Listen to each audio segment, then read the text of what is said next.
Hello everyone, welcome back my channel. आप सभी लोगों का स्वागत है मेरे चैनल पर। मैं आज आपके साथ में अपनी story where is my soulmate का नेक्स्ट पार्ट लेकर आई हूँ। गाइस, मैं इस स्टोरी को बहुत जल्दी फिनिश कर दूँगी क्योंकि मुझे लग रहा है कि स्टोरी आप लोगों को पसंद नहीं आ रही है, क्योंकि इसमें ना ही कोई कमेंट्स आ रहे हैं ना कोई व्यूज़ आ रहे हैं। इसीलिए मैं इसे फिर जल्दी ही फिनिश कर दूँ क्योंकि मैंने तो पहले ही सोच लिया था कि मैं इसे फिनिश नहीं करूँगी, बीच में ही छोड़ने वाली थी। बट कुछ मेरे सब्सक्राइबर हैं जिन्होंने मुझे कमेंट करके बोला कि दी आप इस स्टोरी को कंप्लीट करिए, तो मैं सिर्फ उन्हीं लोगों के लिए इस स्टोरी को कंप्लीट कर रही हूँ जो कि सुनना चाह रहे हैं मेरी इस स्टोरी को। तो मैं शॉर्ट में ही इस स्टोरी को बहुत जल्दी फिनिश कर दूँगी। इसके बाद मैं नेक्स्ट जानवांग स्टोरी लाने की कोशिश करूँगी, यदि आप लोग कहेंगे तो तभी मैं लाऊँगी, नहीं तो मैं अपनी फंक्शन स्टोरी ही शेयर करूँगी। अच्छा, अब मैं अपनी स्टोरी स्टार्ट करती हूँ। तो हमने लास्ट पार्ट में देखा था कि पूरे राज्य में किंग विभूषियान ने ये घोषणा करवा दी थी कि अब वो अगले हफ्ते सेकंड मैरिज करेंगे, एक अपनी पसंद की ओमेगा से दूसरी शादी करने वाले हैं। जिससे ये सुन करके पूरे राज्य में बहुत ही ज़्यादा खुशी की लहर आ गई थी। और यहाँ लैन क्लैन के जो मुखिया हैं, क्लैन लीडर हैं, उनके पास में एक वीक क्लान से लेटर आता है, जिसे पढ़ करके वो दोनों बहुत ही ज़्यादा खुश थे। वहाँ के क्लैन लीडर जो लैन चिरैन हैं और उनके नेफ्यू लैन सिचैन, दोनों लोग बहुत ज़्यादा हैप्पी थे। इसलिए उन्होंने फैसला किया कि वो कल के कल ही सीधे निकलेंगे वीक क्लान के लिए, क्योंकि वीक क्लान के किंग ने उन्हें बुलवाया था। अब हम आगे देखते हैं तो वो अब हम आगे देखते हैं वी क्लान में जब मॉर्निंग हुई ना, तो लैन जैन अपने रूम में था और अपने रूम में ही उसकी आँख खुली, तो वो उठ करके उसने जब बाथरूम, जो रूम के में ही बाथरूम दिया था ना, वहाँ जा कर के उसने देखा तो पहले से ही उसके लिए उस बाथरूम में गर्म पानी था और उसके सारे फ्रेश होने के लिए सारी सुविधाएं वहाँ पर पहले से ही उपलब्ध थी। ये देख करके वो बहुत हैप्पी हुआ। तो बस उसे खुशी हुई लैन जैन ने अपने रूम में ही वो फ्रेश हुआ, रेडी हुआ, उसने शावर लिया। जैसे ही वो रेडी हो करके बाहर आने वाला था, तभी ना उसके डोर पे नॉक होता है। तो लैन जैन ने गया, जा कर के उसने डोर ओपन किया। डोर ओपन करके जब उसने बाहर देखा तो वहाँ पर जो वो है शूली वो खड़ी हुई थी। सूली को जब उसने देखा तो लैन जैन ने बोला गुड मॉर्निंग और उसे वो किया। तो सूली कहती हैं कि लैन जैन, तुम्हें इतना बार बार मुझे वो करने की ज़रूरत नहीं है। तुमने मुझे कहा था ना कि मैं तुम्हारी सीजे हूँ, तो मैं तुम्हारे लिए कुछ ये सब लेकर आई हूँ, जो कि मैं नहीं, महारानी ने तुम्हारे लिए भेजे हैं। तो वहाँ पे वो 4-5 दासियाँ आती हैं, 5 दासी आती हैं, और जो उनके हाथ में बहुत बड़े बड़े थाल जैसे वो लिए हुए थी। तो लंजन ने जब देखा तो कहता है इसमें क्या है, तो कहते हैं, तो उन्होंने उसूली ने कहा, स्माइल करते हुए बोला कि अभी तुम्हें पता चल जाएगा। वो सारे जो थाल थे, उन लोगों ने जो रूम में टेबल थी उसमें जा करके सारे थाल वो सजाए और एक एक करके उन्होंने खोला। तो एक में बहुत सुंदर सुंदर तरह तरह के रोब्स, कपड़े रखे हुए थे, जो कि यहाँ की जो नई कॉन्सर्ट हैं, लहंजान हैं, उनके लिए लेकर आए थे। बहुत महंगे रेशमी वस्त्र थे उसमें, बहुत सारे, बहुत रंग बिरंगे कलरफुल, एक से बढ़कर एक डिजाइन के उसमें रोब्स थे। उसने दूसरी थाल खोली तो उसमें बहुत सारी ज्वेलरी थी, तरह तरह के नेकलेस थे, हाँ गले में पहनने के लिए बहुत तरह की सारे उसमें नेकलेस और मतलब पूरी ज्वेलरी थी। तीसरे थाल में उसके लिए लंदन के लिए बहुत सारे हेयर एसेसरीज थे। और चौथे थाल में उसमें जो उन्होंने ओपन किया तो उसमें ना काफ़ी सारा मेकअप वगैरह रखा हुआ था। तो ये सब देख करके लहंजन तो बहुत शॉक में था और उसने सूली की तरफ देखा और फिर उसने बहुत ही नम्र वॉइस में बोला कि सीजे, मुझे इन सब चीज़ों की ज़रूरत नहीं है, मैं इनका क्या करूँगा। तो शूली ने कहा कि लंजन, अब तुम यहाँ के किंग से मैरिज कर रहे हो, तो तुम यहाँ की रानी बनने के क्यून बनने वाले हो। और तुम इसीलिए, जब यहाँ की जो क्यून है, हमारी विकलांग की क्यून है, इस तरह सादे और सिंपल कपड़ों में तो नहीं रहेगी ना। ये उसी के लिए ये सब कुछ है। तुम्हें ये सब कुछ पहनना होगा और इसके बाद तुम्हें यहाँ के जो रूल्स हैं वो तुम्हें, जो हमारी महारानी है वो तुम्हें खुद खुद सिखाएंगी, अपने वो खुद ही आकर के तुम्हें सिखाएंगी। तो लहंजन ने कहा कि हाँ ठीक है, मैं यहाँ के रूल्स नियम सब कुछ सीख लूँगा, लेकिन इतने ये ज्वेलरी और ये सब कपड़े, मुझे इसकी ज़रूरत नहीं है। मैं क्या करूँगा इतने सारे कपड़ों का, मैं ऐसे ही ठीक हूँ, मैं अपने इन कपड़ों में ज़्यादा कंफर्टेबल रहता हूँ। तो सूली ने कहा कि देखो, मैं इसमें कुछ नहीं कर सकती, ये सब तुम्हारे लिए महारानी ने भेजे हैं, तो तुम्हें इन सब को एक्सेप्ट करना ही होगा।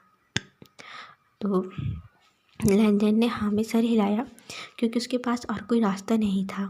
तभी जब लहंजन ने हाँ में सर हिलाया तो सूली ने उसका हाथ पकड़ा और उसे एक उसमें ड्रेसिंग टेबल के सामने उसने बिठाया। उसने बिठा करके दो दासियाँ आती हैं, सर्वेंट आती हैं। तो जो सूली है उसने बोला कि तुम दोनों इसे रेडी करो। उन्होंने जब वो दोनों आई तो लहंजन खड़ा हो गया, कहता क्या रेडी करना है, मैं ठीक हूँ। तो वो कहती है तुम बैठो ना, तुम एक ओमेगा हो और तुम्हें ओमेगा की तरह ही रेडी होना होगा। ये क्या लहंजन, तुम ना ओमेगा हो करके भी कैसे अल्फाज की तरह तुम ये कपड़े पहनते हो, अल्फाज की तरह रेडी होते हो, और तुमने ना ये अपने हेयर भी किस तरीके से बार बना कर रखे हैं। अभी देखना, अब तुम यहाँ की कंसर्ट बनने वाले हो ना, जब तुम यहाँ से रेडी होकर के किंग के सामने जाओगे, देखना कि किस तरह किंग तुम्हें देखते ही रह जाएंगे, तो उनकी नज़र ना तुमसे हटेगी ही नहीं। तो लहंजन कहता है पर इसकी ज़रूरत क्या है, मैं ऐसे ही ज़्यादा सिंपल रहना मुझे पसंद है, मैं ज़्यादा रेडी मेकअप करना मुझे अच्छा नहीं लगता। तो वो जो दासी है वो कहती हैं कि अब आपको थोड़ा बहुत तो मेकअप करना ही चाहिए, वरना आपसे किंग कैसे खुश होंगे। सूली कहती है तुमने मुझे सीधे कहा है ना, तो चलो अब तुम्हें रेडी होना होगा। यदि तुम रेडी नहीं होगे और ये सारे कपड़े जो रखे हैं इन्हें नहीं पहनोगे तो महारानी ना तुमसे नाराज़ हो जाएंगी, और मुझे लगता है कि तुम महारानी को नाराज़ तो नहीं करोगे। तो जो लहंजन है उसने थोड़ा हाँ में सर हिलाया, और उसे बहुत ऑकवर्ड लग रहा था, क्योंकि उसने कभी भी इतना मेकअप और ये सब नहीं किया। तो वो जो दासियाँ हैं उन्होंने लहंजन के जब हेयर खोले तो वो लहंजन के हेयर इतने सुंदर और इतने सिल्की हेयर थे ना, और का बहुत ज़्यादा लंबे थे, बिल्कुल उसके वेस्ट के नीचे तक उसके हेयर जा रहे थे, बहुत लंबे हेयर थे लहंजन के। उन्होंने जो उसमें से एक दासी है वो बोलती है कि वाह, आपके हेयर तो बहुत ही सुंदर है, कितनी ज़्यादा सिल्की हैं, कितने सॉफ्ट हैं आपके हेयर। लहंजन कहता है मैं कुछ खास नहीं करता, वो हमें मेरे बर्थडे से ही हैं ऐसे मेरे हेयर। सूली ने जब देखा तो सूली भी देखते ही रह गई और मन में कहती इसके हेयर तो मुझसे भी ज़्यादा खूबसूरत हैं। तो उसने कहा कि हाँ, सूली कहती अब तुम लोग ज़्यादा बातें मत करो, चलो इन्हें रेडी करो। तो उन दोनों दासियों ने नोट किया और वो लहंजन को रेडी करने लगी।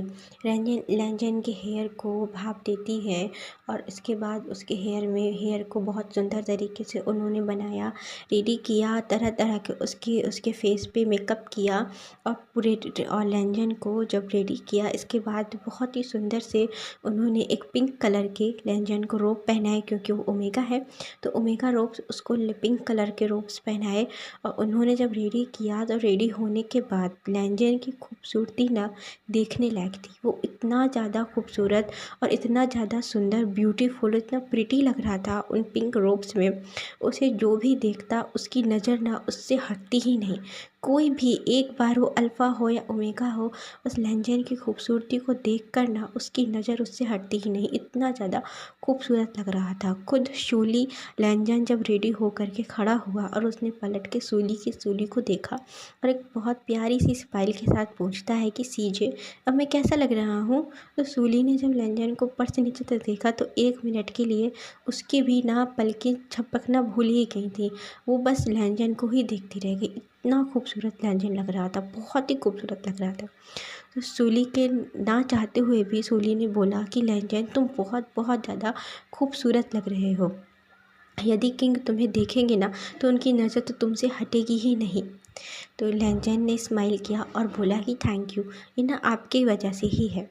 तो उसने बोला कि नहीं, ये मेरी वजह से नहीं है, ये महारानी की वजह से है।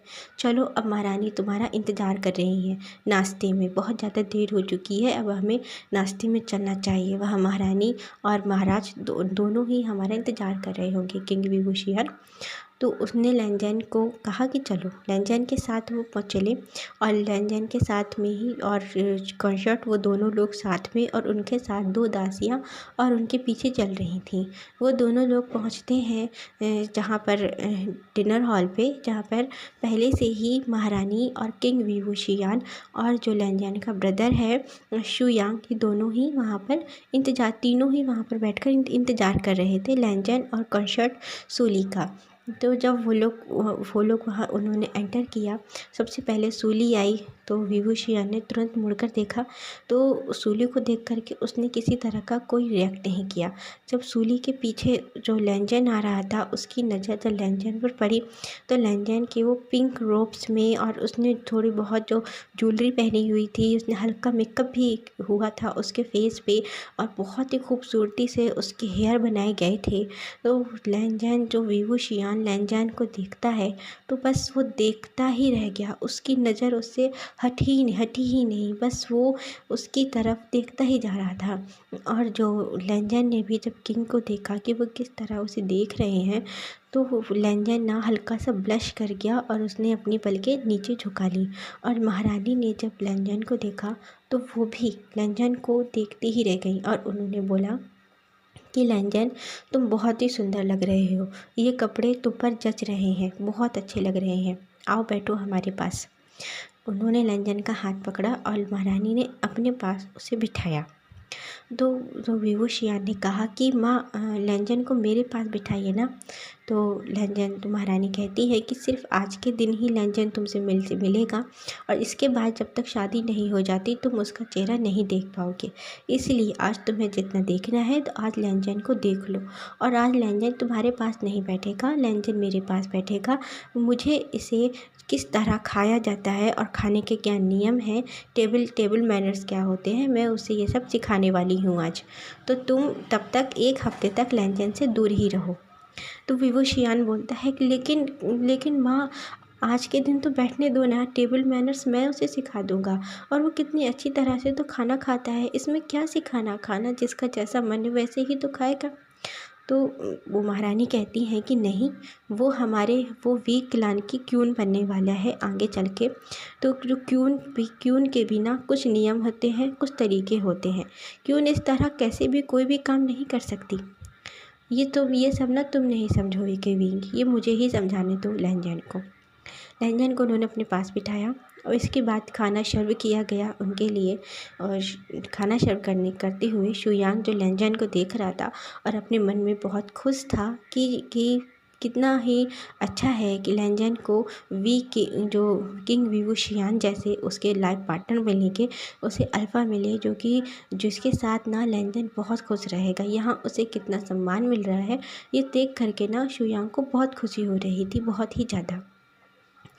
जब वो खाना खाते हुए उन्होंने बताया कि तुम्हें बिल्कुल सीधी कमर करके बैठना है, लैंजैन को बोल रही थी कि तुम्हें सीधे बैठना है और खाने को बहुत ही शांति से धीरे धीरे खाना है, इस तरह नहीं कि ढेर सारा सर्व कर लिया और बस खाने लगे बिना किसी नियम के। तो लैंजैन सुनता जा रहा था और अंदर ही अंदर उसे काफ़ी गुस्सा आ रहा था, जैसे कि उसे खाना खाना ना आता हो, लेकिन अब वो महारानी है तो वो कुछ नहीं बोल सकता महारानी को। इसी तरह उन लोगों का डिनर हुआ, खाना हुआ। खाना खाने के बाद जैसे ही वो खड़े हुए तभी वहाँ एक सैनिक आया, उसने किंग को बो किया। तो किंग ने पूछा कि क्या बात है। तो उसने बोला कि किंग, लैंड क्लैन लीडर और उनके जो नेफ्यू हैं वो आपसे मिलने आए हैं। ये सुनते ही ना वीविंग के फेस में एक बहुत बड़ी सी स्माइल आई और उसने बोला कि हाँ ठीक है, उन्हें जाकर के साथ सम्मान अच्छी तरह से बिठाओ। वहाँ से वो लोग पहुँचे, गया वो सेवक वहाँ से निकल गया बो करके। और तो वी ने कहा कि ब्रदर शुयांग और माँ लैंजैन, आप लोग मेरे साथ चलिए। सूली कहती है मैं भी चलूँ, तो उसने कहा नहीं तुम नहीं, मैंने जिनको कहा है सिर्फ वही चलेंगे। तो महारानी कहती हैं लेकिन कहाँ जाना है। तो बोलता है कि माँ, मैंने लेटर भेजा था लैंड क्लैन में, तो लैंड क्लैन लीडर हमसे मिलने आए हैं, आप लोग चलिए मेरे साथ। और तो शुयांग कहता है पर हमारी क्या ज़रूरत है होगी वहाँ पर महाराज। तो कहते हैं ब्रदर, मैंने कहा ना आप मुझे महाराज मत कहिए, कितना अजीब लगता है, मैं आपको ब्रदर कह रहा हूँ और आप मुझे महाराज कह रहे हैं। आप मुझे वू शियान कहिए या फिर विंग कहिए, जिस तरह आपके लिए लैंजन है ऐसे ही मैं भी तो हुआ ना। तो शुयांग ने स्माइल की और स्माइल करके बोलता है कि हाँ मैं कोशिश करूँगा, लेकिन आप महाराज हैं तो प्लीज़ मुझे महाराज ही कहने दीजिए, मुझे अच्छा लगता है। तो शुयांग तो वी ने फिर कुछ नहीं कहा और उसने गया लैंजन का हाथ पकड़ा और कहता है लैंजन तुम मेरे साथ चलो। तो महारानी कहती है विंग, मैंने कहा ना कि अब तुम एक हफ्ते तक उससे दूर रहना है। तो विंग कहता है माँ सिर्फ आज के लिए, आपने कहा ना आज के बाद कल से, तो आज तो मैं लैंजन के साथ घूम सकता हूँ ना, चलो लैंजन। उसने लैंजन का हाथ पकड़ा और उसे आगे सबसे आगे ले गया और सभी से बोला कि आप पीछे पीछे मेरे साथ आइए, फॉलो करिए। लैंजन और विंग वहाँ पहुँचते हैं। जब वो रास्ते में जा रहे थे तब लैंजन विंग ने आगे पीछे देखा कि महारानी थोड़ा दूर थी, थोड़ा ही दूर थी पर नज़र आ रही थी। तो उसने लैंजन के ईयर में जा कर के बोला कि तुम बहुत ही ज़्यादा खूबसूरत लग रहे हो, बहुत ज़्यादा, मुझसे तो तुम्हें देख करके मुझसे इंतज़ार ही नहीं हो रहा है अपनी शादी का। लैंजन ने कुछ नहीं कहा, हल्का सा मुस्कुराया और उसने विंग को एक अपने हैंड्स थोड़ा सा पुश किया और कहा कि आप प्लीज़ दूर रहिए, वरना महारानी ने देखा ना तो वो नाराज़ हो जाएंगी। तो पीछे से महारानी सख्त वॉइस में बोलती हैं कि विंग कोई शरारत नहीं, बस सीधे चलो, वो हमारा इंतज़ार कर रहे हैं। विंग ने कहा हाँ माँ मैं कोई शरारत नहीं कर रहा। वो लोग पहुंचते हैं जहाँ पर बैठक रूम में पहले से ही वहाँ पर जो बैठक रूम में लैंचिरन और लैंसेचन बैठे हुए थे, उनके लिए वहाँ टी सर्व कर दी गई थी। तो वो दोनों लोग बैठे थे, महाराज का इंतज़ार कर रहे थे। जैसे ही किंग विवू शियान वहाँ पहुँचे और उनके साथ में महारानी वी लुई उनकी माँ वो पहुँची और उनके पीछे शुयांग और लैंजन वो दोनों थे।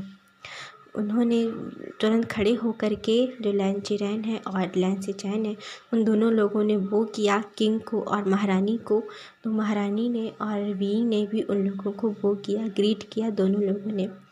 किंग ने हाथ करके बोला कि आइए बैठिए रिस्पेक्ट से, आप लोग बैठिए। वो दोनों वहाँ बैठे और उनके पीछे ना जो लैंजन था, तो लैंसेचैन की नज़र जब लैंजन पर पड़ी तो वो उनसे देखता ही रहा, अपने भाई को लैंजन को। और देखते ही उसने याद किया कि वो जो पोर्ट्रेट भेजी थी ना वो इन्हीं की थी, यही है मेरा ब्रदर तरह उन्होंने देखा।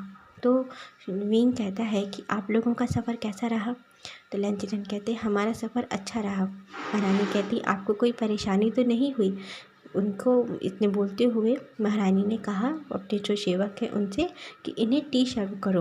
उन दोनों लोगों को टी सर्व की गई। चारों लोग वहाँ उस टेबल के पास बैठते हैं, काफ़ी सोफे वगैरह पड़े हुए थे, वहाँ जा कर के बैठे और बीच में टेबल थी, उन्होंने टी सर्व की और उन लोगों को टी दी गई।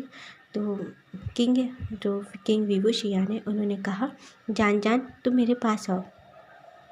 तो जान गया विंग के बगल में जाकर खड़ा हो गया। विंग खड़ा हुआ, खड़े होकर के कहा जान मैंने कहा था ना कि मैं तुम्हें तुम्हारी पहचान दिलाऊंगा, पहचान से मिलवाऊंगा। तो ये है तुम्हारी पहचान, ये तुम्हारे ब्रदर लैंसेचैन और ये तुम्हारे अंकल लैंचिरैन है।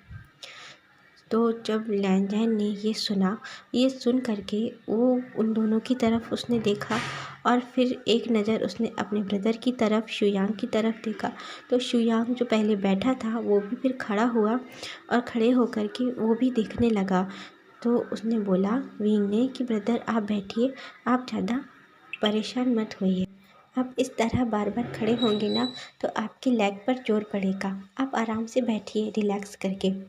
तो शुयांग वहीं आराम से सोफे में बैठा और लैंजैन ना अपने दोनों जो अंकल हैं और ब्रदर है उन्हीं की तरफ देख रहा था।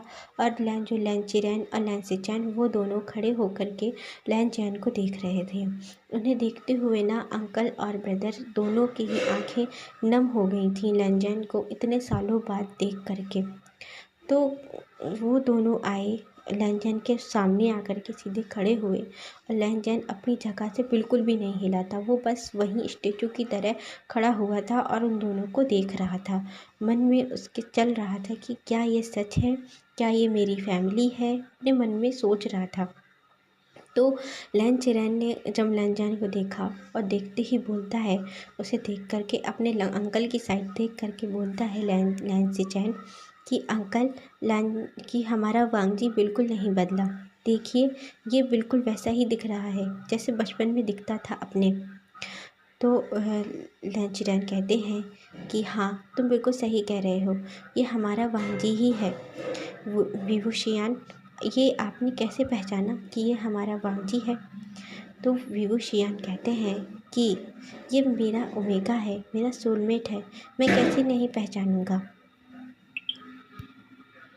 इसकी वही स्मेल, वो सैंडलवुड की, वो कभी नहीं बदल सकती। मैं अपने ओमेगा की स्मेल, उसकी फ्रेगनेंस कभी नहीं भूल सकता अंकल।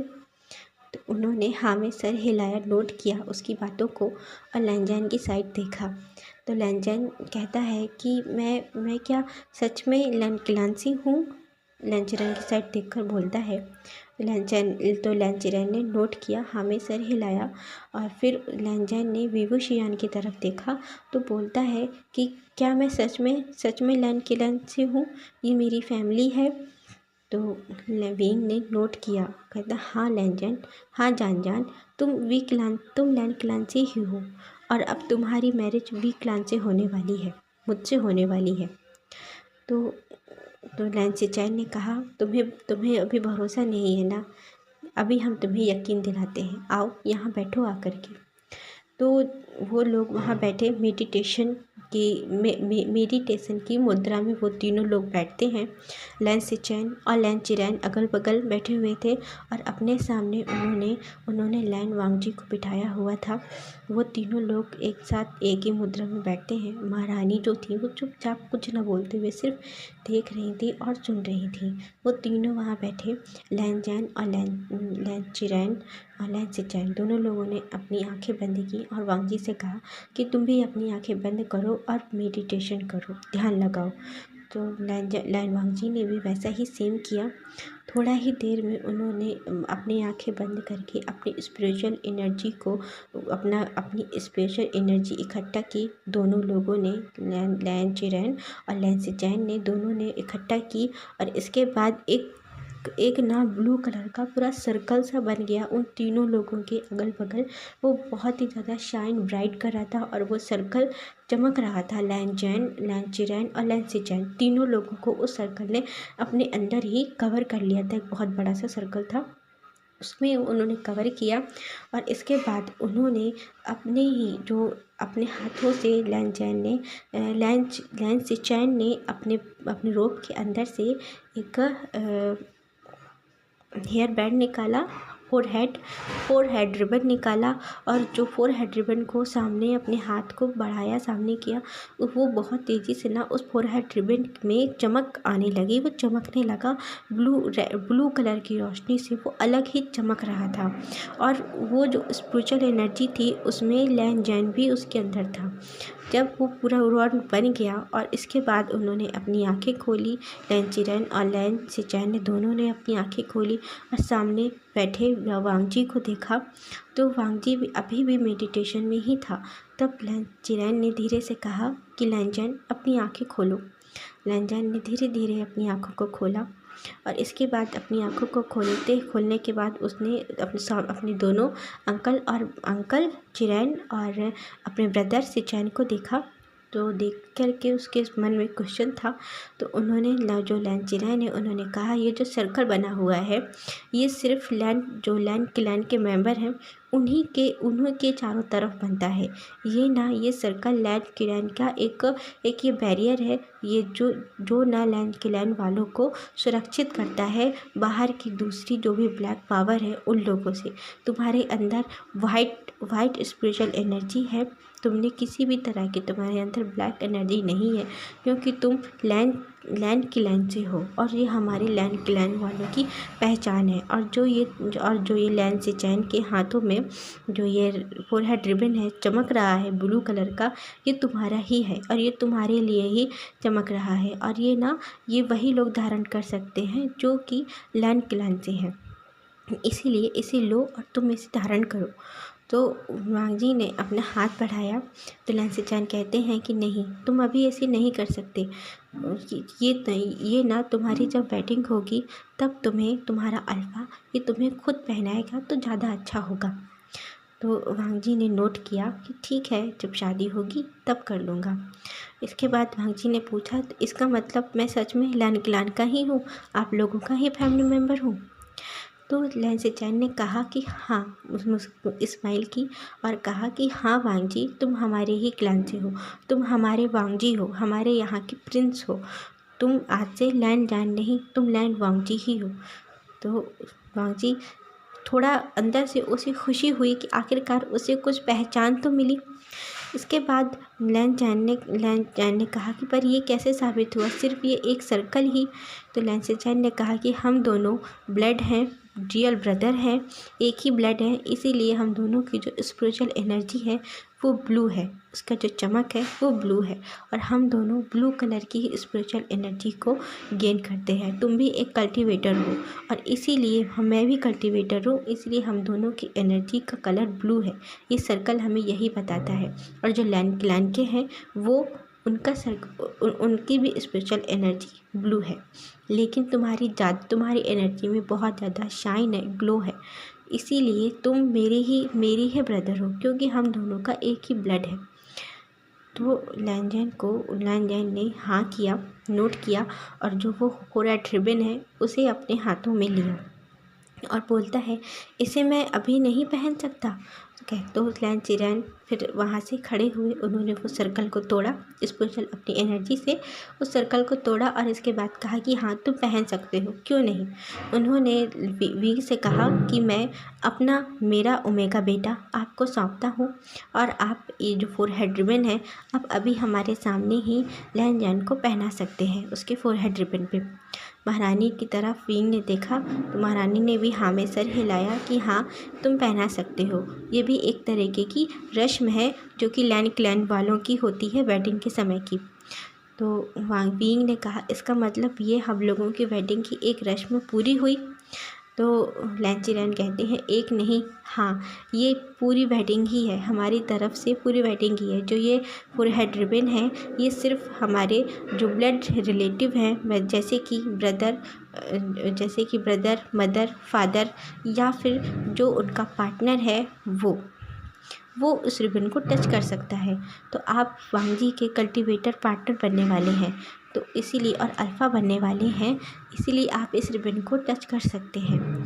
तो विंग खुश हुआ और वो जा कर के उसने बोला कि यदि मैं इस रिबन को ना पहना करके जो मुझे